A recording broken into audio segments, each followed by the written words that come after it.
Hi friends, C Aakash Agarwal this side और आप सभी मेरा देख रहे हैं YouTube channel learn with C Aakash. तो आज की जो हमारी वीडियो है उसके अंदर मैं बात करने वाला हूं कि इंटरेस्ट और डिविडेंड के अंदर क्या डिफरेंस होता है और डिविडेंड क्या होता है और इंटरेस्ट क्या होता है और हम लोग उसको कैसे कमा सकते हैं। तो दोस्तों देखो, आप सभी जानते हो कि जब भी हमारे मदर फादर या फिर मैं बोलूं हमारे पुराने जो भी मतलब लोग रहते थे, हमारे जो लोग रहते थे, पुराने घर के लोग रहते थे, हमेशा हमारे घर के बड़ों का ये मानना है कि अगर हमारे पास कोई भी पैसा है तो उसका हमें सेविंग करना चाहिए। नाउ सेविंग करने के अंदर भी कई तरह के वेज हो सकते हैं फाइनेंस के अंदर। फाइन, नाउ सेविंग करना है तो कैसे सेविंग करना है? क्या हम उसको बैंक पैसे को उठा के बैंक के अंदर डाल दें, यानी सेविंग अकाउंट खोल ले हमारा? तो देखो, सेविंग अकाउंट के ऊपर आपको रेट ऑफ इंटरेस्ट कितना मिलता है? 3 से 4% का रेट ऑफ इंटरेस्ट मिलता है। या मैं बोलूं क्या हम उसे एफडी के अंदर डाल दें? अब एफडी के अंदर हमें लगभग 5 से 6% का ब्याज मिलता है। ठीक है, उस वो जो पैसा हमें मिलता है 5-6% की फॉर्म में, उसको हम लोग बोलते हैं इंटरेस्ट, यानी ब्याज। लेकिन क्या करें, क्या हो अगर हम लोग उस पैसे को उठा के किसी कंपनी के शेयर्स के अंदर इन्वेस्टमेंट कर दें? शेयर्स में इन्वेस्टमेंट करने से हमें किस तरह का बेनिफिट होगा? क्या हमें कुछ कंपनी पैसा देगी क्योंकि हमने उसकी कंपनी के शेयर्स को बाय किया हुआ है? हाँ, अगर कोई कंपनी हमें कुछ पैसा देती है क्योंकि हमने किसी कंपनी के पर्टिकुलर शेयर्स को बाय किया हुआ है, तो उस पैसे को हम लोग बोलते हैं डिविडेंड, यानी डिविडेंड की फॉर्म में पैसा देना।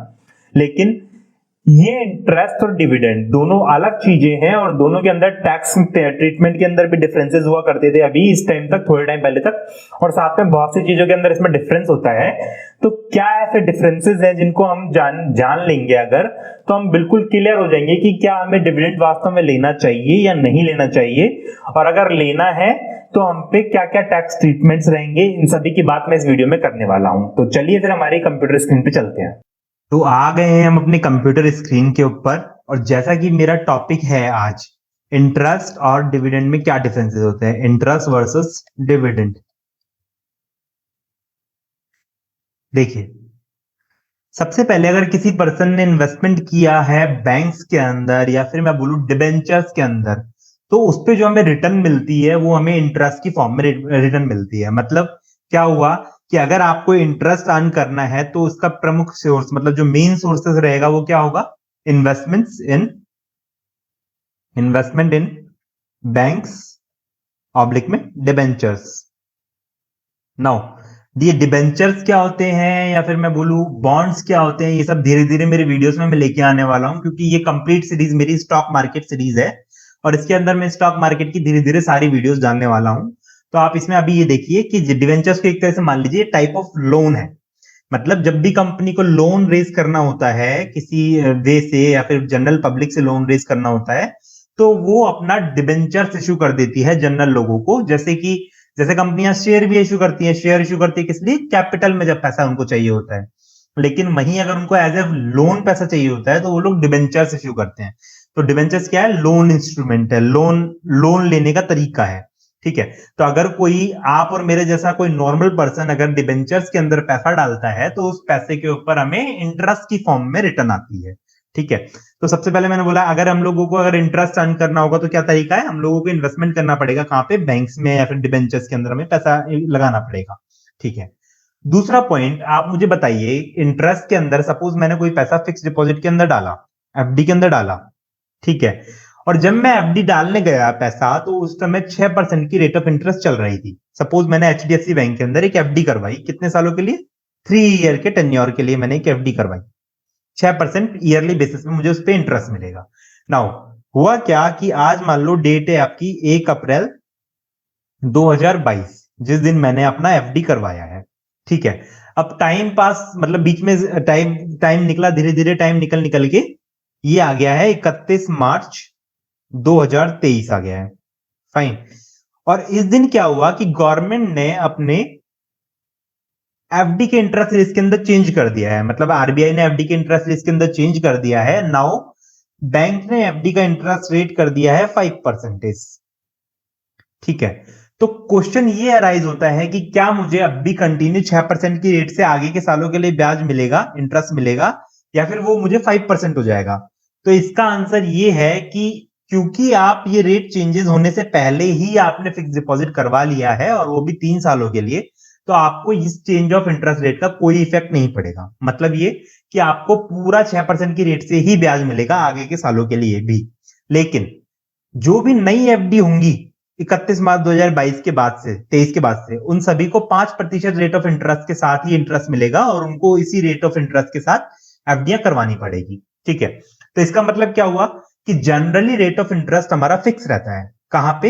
इंटरेस्ट के केस में। जब भी हम एफडी करवाते हैं या मैंने मान लो डिबेंचर लिया, डिबेंचर भी जनरली फिक्स इंटरेस्ट वाले, तो हमको सबको फिक्स रेट से इंटरेस्ट मिलेगा। ये बात हुई। ठीक है, तीसरा पॉइंट ये है कि सर एक बात बताइए कि क्या इंटरेस्ट हमें हर साल मिलेगा, मैंडेटरी मिलेगा? मान लो मैंने किसी पर्टिकुलर रिलायंस इंडस्ट्रीज के डिबेंचर्स के अंदर पैसा लगाया 1 लाख रुपए का, ठीक है, और उसके ऊपर इंटरेस्ट रेट है 5% की रेट से, 5% की रेट से। अगर मान लो सपोज रिलायंस इंडस्ट्रीज को फ्यूचर में लॉस हो जाता है, तो क्या उस लॉस की वजह से रिलायंस इंडस्ट्रीज मुझे पैसा देना बंद कर देगी मेरे इंटरेस्ट का? तो इसका आंसर है नो। जब भी हम लोग किसी कंपनी के डिबेंचर्स में पैसा लगाते हैं या फिर हम लोग मान लो बैंक में पैसा डालते हैं, एफडी करवाते हैं, तो उनको वो इंटरेस्ट मैंडेटरली पे करना होता है हमें। ठीक है, जो भी टाइम फ्रेम डिसाइड हुआ है, सपोज किसी ने 6 मंथ का टाइम फ्रेम डिसाइड किया कि भैया 6 मंथ में हम लोग आपको इंटरेस्ट पे करेंगे, तो वो 6 मंथ में करेगा। किसी ने अगर 1 साल के टाइम फ्रेम पे किया हुआ है, तो उसको 1 साल के अंदर हमको इंटरेस्ट पे करना पड़ेगा। ये फिक्स होता है, इसमें कोई भी चेंजेस नहीं किया जा सकता। तो इसका मतलब क्या हुआ? इंटरेस्ट जो मिलता है वो हमें फिक्स मिलता है, हमेशा मिलेगा और फिक्स मिलेगा। नाउ क्वेश्चन आता है डिविडेंड के ऊपर। नाउ डिविडेंड क्या चीज है? देखिए, मैं आ गया हूं डिविडेंड के ऊपर। देखिए, जब भी हम किसी कंपनी के इक्विटी शेयर्स के अंदर पैसा डालते हैं, या फिर मैं बोलूं शेयर्स के अंदर पैसा डालते हैं, प्रेफरेंस शेयर भी इंक्लूड कर सकते हो आप इसके अंदर, तो हमें उस कंपनी से डिविडेंड मिलता है। नाउ ये जो डिविडेंड होता है, क्या क्वेश्चन ये आता है कि क्या ये फिक्स मिलेगा हमें? जैसे इंटरेस्ट तो हर साल मिलेगा, कंफर्म मिलेगा, फिक्स मिलेगा, लेकिन क्या डिविडेंड भी हमें फिक्स मिलेगा, 100% मिलेगा? तो इसका आंसर है नो। डिविडेंड के ऊपर, कंपनीज के ऊपर कोई बाउंडेशन नहीं होता कि वो हमें फिक्स रेट से हमें डिविडेंड पे करे। इसका क्या मतलब होता है? इसका मतलब ये होता है कि डिविडेंड वो चाहे तो हमें 4% की रेट से दे, चाहे तो वो हमें 5% की रेट से दे, चाहे तो वो 10% की रेट से दे, जितना भी चाहे वो डिविडेंड कंपनियां डिक्लेयर कर सकती हैं अपनी मीटिंग के अंदर, जनरल मीटिंग बोलते हैं उसे, और वही अब उसके शेयर होल्डर्स को मिलने वाला है। ठीक है, यानी कंपनीज के ऊपर कोई बाउंडेशन नहीं होती है डिविडेंड को लेके। दूसरा, सपोज कोई कंपनी है बहुत अच्छा प्रॉफिट अर्न कर रही है, फॉर एग्जांपल हम लोग ले लेते हैं फेसबुक का। ठीक है, फेसबुक कंपनी या फिर मैं बोलूं गूगल कंपनी का हमने एक एग्जांपल ले लिया है। ठीक है, नाउ गूगल ने रिसेंटली मान लो बहुत अच्छा प्रॉफिट जनरेट किया है, गूगल ने बिलियंस ऑफ करोड़ के अंदर मान लो प्रॉफिट जनरेट किया है, $1 बिलियन का मान लो उन्होंने प्रॉफिट जनरेट किया है इस साल। ठीक है, अब मान लो गूगल चाहती है कि मैं अपने इन्वेस्टर्स को डिविडेंड ना पे करूं, मतलब शेयर होल्डर्स को मैं कोई डिविडेंड ना दूं। तो नाउ क्वेश्चन ये आएगा कि सर क्या डिविडेंड पूरा के पूरा कंपनी खा जाएगी? तो देखो, इसमें खाने वाली कोई बात नहीं है। कई बार ऐसा होता है कि कंपनियां डिविडेंड नहीं देती हैं। जैसे गूगल तो है जो तो डिविडेंड देने से बिल्कुल मना करती है, साफ साफ। गूगल कभी भी जल्दी से डिविडेंड डिक्लेयर नहीं करती है। ठीक है, अब डिविडेंड डिक्लेयर ना करने के पीछे एक बहुत बड़ा रीजन होता है। देखो, मान लो कंपनी है, गूगल का ही हम लोग एग्जांपल कंटिन्यू करते हैं। गूगल का 100 रुपए का एक शेयर है। ठीक है, 100 रुपए का शेयर है, जिनका फेस वैल्यू है 10 रुपीज का। फाइन। नाउ ये फेस वैल्यू क्या होता है और फेस वैल्यू से क्या फर्क पड़ता है, इसके लिए मैं एक डिटेल में वीडियो लाने वाला हूं। अगली वीडियो में उसी से रिलेटेड डाल दूंगा। ठीक है, तो एक बार के लिए अभी समझिए आप, फेस वैल्यू उसका 10 रुपीज का है। ओके, नाउ डिविडेंड उन्होंने डिक्लेयर किया है, dividend at the rate of 100%। Now अब आप सभी सोचोगे कि यार 100% डिविडेंड है, तो मतलब अगर मान लो 100 रुपए का शेयर चल रहा है गूगल का, तो यानी 100 रुपए का डिविडेंड हो गया। लेकिन आंसर इज नो, डिविडेंड हमेशा फेस वैल्यू के ऊपर मिलता है। ठीक है, अब इसी चीज से रिलेटेड मैं एक अगली वीडियो लेके आऊंगा ताकि आपको इससे और ज्यादा अच्छी क्लैरिटी आए। फाइन, तो टोटल डिविडेंड कितना हो गया? 10 रुपीज का हो गया। 10 रुपीज का गूगल ने डिविडेंड दे दिया। नाउ इस 10 रुपए को, पर शेयर 10 रुपए का उन्होंने डिविडेंड दिया है, तो अब इसका आप क्या करोगे? ज्यादा से ज्यादा आप किसी ना किसी एफडी के अंदर रख दोगे। ठीक है, एफडी में इन्वेस्टमेंट कर लोगे, या फिर मान लो कोई आपने कोई और छोड़ किसी और जगह पे आपने किसी को लोन दे दिया। ठीक है, या फिर आपने कुछ अपना बिजनेस किया। फाइन, आप ज्यादा ज्यादा यही कर सकते हैं पैसे से। ठीक है। तो क्वेश्चन ये आता है कि सर ये एफडी के ऊपर आप जो आपने जो ये 10 रुपए लगाए हैं एफडी के अंदर, इससे आप कितना कमा पाओगे? देखो, इंडिया के अंदर एफडी की रेट हो सकती है 5-6% हो, लेकिन यूएसए वगैरह के अंदर जनरली 2 से 3% का एफडी रेट होता है। तो यानी 10 रुपए के ऊपर आप 2 रुपया कमा पाओगे। रुपया रुपया मैं बोल रहा हूं, लेकिन आप सभी को पता होगा यूएसए की करेंसी कौन सी है? डॉलर है। ठीक है, तो ये डॉलर की बात हो रही है। फाइन। तो आप मान लो $2 या $3 का ज्यादा ज्यादा वहां पे पैसा कमा पाओगे, कितने पे? 10 रुपए के ऊपर। ठीक है।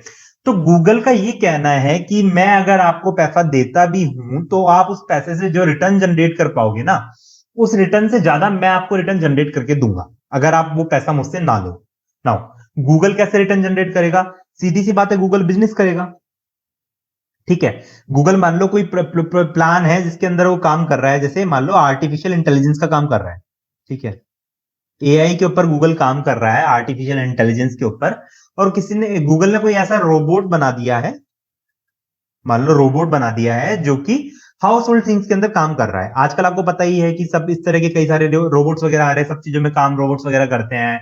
या फिर मैं बोलूं, गूगल ने अपना गूगल मिनी बना रखा है। आपको पता ही है, गूगल मिनी नाम से एक प्रोडक्ट आता है गूगल का, जिससे हम लोग मतलब अपने घर के टीवीज वगैरह को ऑपरेट कर सकते हैं, फिर लाइट्स वगैरह को ऑपरेट कर सकते हैं। फाइन।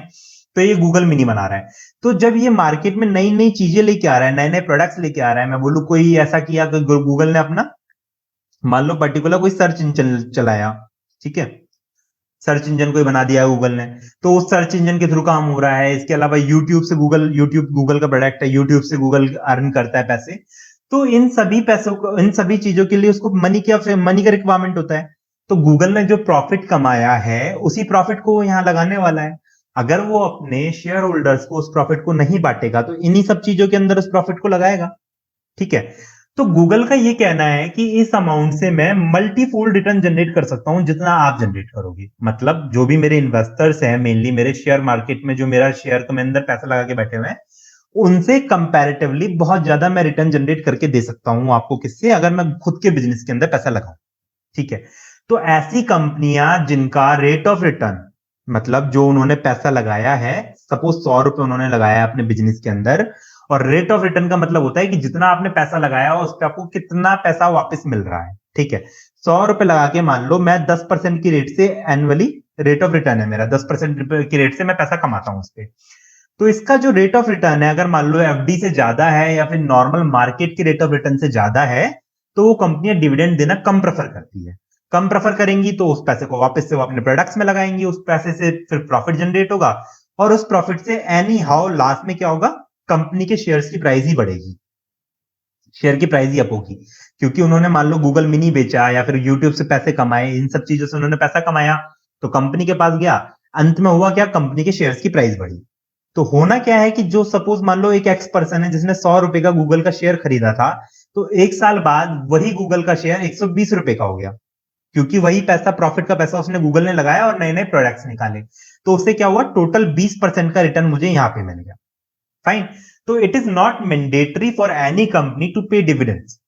लॉ के थ्रू इसे मैंडेटरी नहीं किया गया है, और कंपनियां करती भी नहीं है। जो अच्छी कंपनियां होती है वो जनरली कम डिविडेंड देती है। इसका मतलब ये नहीं है कि हमें नुकसान हो रहा है इन्वेस्टर को। फाइन। तो आपको ये क्लियर हो गया कि इंटरेस्ट के अंदर क्या होता है? मैंडेटरी होता है, पर डिविडेंड के अंदर मैंडेटरी नहीं होता है। फाइन।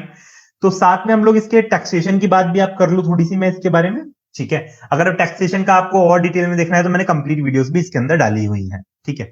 तो देखो, स्टॉक मार्केट से पैसा दो तरीके से जनरेट होता है, एक तो एलटीसीजी के through, long term capital gain के थ्रू, और मैं बोलूं डिविडेंड के थ्रू अब भी पैसा मिलता है। दो तरीके से पैसा मिलेगा। अगर मान लो मैं किसी कंपनी के शेयर्स में इन्वेस्टमेंट करूंगा, तो लॉन्ग टर्म कैपिटल गेन क्या होता है? एक साल से ज्यादा के लिए जब हम लोग इन्वेस्टमेंट करके रखते हैं शेयर्स में किसी कंपनी के, और उसको बेचते हैं, सेल आउट करते हैं बाद में, तो होने वाले प्रॉफिट को हम लोग लॉन्ग टर्म कैपिटल गेन बोलते हैं। लॉन्ग टर्म क्यों? बिकॉज एक साल से ज्यादा है। और कैपिटल गेन क्यों? क्योंकि मुझे प्रॉफिट हुआ है। फाइन। तो मैं आपको बता दूं, 2018 तक लॉन्ग टर्म कैपिटल गेन के ऊपर $0 टैक्स था। कोई टैक्स ही नहीं हुआ करता था। मतलब बड़े बड़े इन्वेस्टर्स, राकेश झुनझुनवाला हो गया, ठीक है, इसके अलावा वॉरेन बफे हो गया, फिर और भी कई सारे आपने नाम सुने होंगे, ठीक है, दमानी वगैरह हो गए।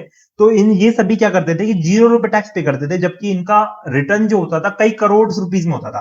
मैं बोलूं double digit, triple digit crore के अंदर इनका प्रॉफिट होता था, लेकिन स्टॉक मार्केट से, और ये लोग 0 टैक्स पे करते थे। फाइन। लेकिन हाउ एवर आफ्टर 2018 रूल्स के अंदर चेंज किया गया है, टैक्सेशन लॉज के अंदर चेंज किया गया है और अब 1 लाख रुपीज की लिमिट सेट कर दी है। 1 लाख के ऊपर जो भी आप long term capital gain earn करते हो उसके ऊपर 10% की रेट से टैक्स पे करना पड़ता है। लेकिन फिर भी अभी भी ये जो टैक्स रेट है ये बहुत कम है लॉन्ग टर्म कैपिटल गेन के ऊपर, और टैक्स अभी हमारा बहुत कम लगता है एलटीसीजी से। तो पहली बात तो स्टॉक मार्केट में इन्वेस्टमेंट करने का ये फायदा होता है, आपको जो भी आपको शेयर मार्केट से पैसा अर्न होता है उसके ऊपर ओनली आपको 10% की रेट से टैक्स देना होता है, वो भी 1 लाख की इनकम के अबव। और इसको भी बचाया जा सकता है। मैंने टैक्स हार्वेस्टिंग का वीडियो डाला हुआ है, उसका डिस्क्रिप्शन में मैं वीडियो डाल दूंगा, लीगली आप इस पैसे को बचा सकते हो। ठीक है, इसके अलावा बात की डिविडेंड की। देखो पहले डिविडेंड और इंटरेस्ट इन दोनों के टैक्स ट्रीटमेंट में डिफरेंस हुआ करता था। डिफरेंस कैसे हुआ करता था? इंटरेस्ट जो होता था वो पूरी तरह से टैक्सेबल होता था, मतलब जो भी आप नॉर्मल पैसा कमाते हो और नॉर्मल रेट जो आपके ऊपर अप्लाई होती है वही नॉर्मल रेट आपको इंटरेस्ट के ऊपर अप्लाई होगी और इंटरेस्ट के ऊपर आपको टैक्स पे करना पड़ेगा। और डिविडेंड कंप्लीटली टैक्स फ्री होता था, मतलब अगर किसी मिस्टर एक्स ने अगर डिविडेंड से 1 लाख रुपए जनरेट किया, मान लो 1 लाख रुपए उन्होंने कमाए, तो उनको पहले 0 रुपीज टैक्स पे करना पड़ता था डिविडेंड के ऊपर। तो डिविडेंड पे कौन टैक्स पे करता था? डिविडेंड के ऊपर कंपनियां टैक्स पे करती थी, जिसको डीडीटी बोलते थे, डिविडेंड डिस्ट्रीब्यूशन टैक्स। जो कंपनी डिस्ट्रीब्यूशन बांट रही है, डिविडेंड बांट रही है, उसी को गवर्नमेंट को टैक्स पे करना पड़ता था। हाउएवर अभी टैक्स लॉज में चेंज कर दिया गया है इसके रिगार्डिंग, और अब डिविडेंड के ऊपर सेम वही टैक्स ट्रीटमेंट होगा जो इंटरेस्ट के ऊपर होगा। मतलब आपका जो नॉर्मल रेट लगता है इन टैक्सेशन के लिए, वही टैक्सेशन का रेट डिविडेंड के ऊपर भी लगेगा। तो आपको ये बात क्लियर हो गई होगी कि टैक्स ट्रीटमेंट दोनों की क्या है और इंटरेस्ट और डिविडेंड के अंदर क्या डिफरेंस होता है, इंटरेस्ट और डिविडेंड के अंदर क्या डिफरेंस होता है। और अब आप बेटर पोजीशन में हो कि आप डिसीजन ले सको कि आपको डिविडेंड चाहिए या फिर इंटरेस्ट चाहिए। अगर मान लो आप कोई ऐसे पर्सन हो जो चाहता है कि मंथली मेरा मतलब मेरा एक फिक्स स्पेसिफिक टाइम के अंदर मेरा पैसा फ्लो होता रहे, मतलब इनफ्लो होता रहे, मुझे पैसे की नीड है। मान लो मैं अपने 60s की एज में हूं, मैं और अब मैं पैसा कमा नहीं सकता हूं, खुद के शारीरिक मेहनत से पैसा नहीं कमा सकता हूं, और मैं चाहता हूं कि रेगुलर बेसिस पे मुझे पैसा आता रहे। तो मैं ज्यादा क्या प्रेफर कर सकता हूं? मैं ज्यादा प्रेफर करूंगा इंटरेस्ट को। ठीक है, वहीं अगर मान लो मैं एक ऐसा पर्सन हूं जो अभी अपनी यंग एज के अंदर है और बिजनेसेस कर रहा है या फिर मैं जॉब कर रहा हूं, तो आई कैन चूज डिविडेंड। मतलब मैं कंपनी के शेयर्स में पैसा लगा सकता हूं और ऐसी कंपनीज को चूज कर सकता हूं जो भले ही अभी डिविडेंड ना दे लेकिन मेरे शेयर्स के अंदर ग्रोथ करके मुझे प्रोवाइड कराएं लंबे टाइम तक। ठीक है, तो मैं एक बार के लिए शेयर स्टॉप करता हूं। तो आई होप आपको मेरा ये वीडियो पसंद आया होगा और आपको समझ में आया होगा कि ये इंटरेस्ट और डिविडेंड के अंदर क्या डिफरेंसेस होते हैं और हम लोगों को कैसे चूज करना है कि हम लोग इंटरेस्ट चाहते हैं या डिविडेंड चाहते हैं। ठीक है, तो आज का वीडियो यहीं खत्म करते हैं। Thank you so much, thank you for watching.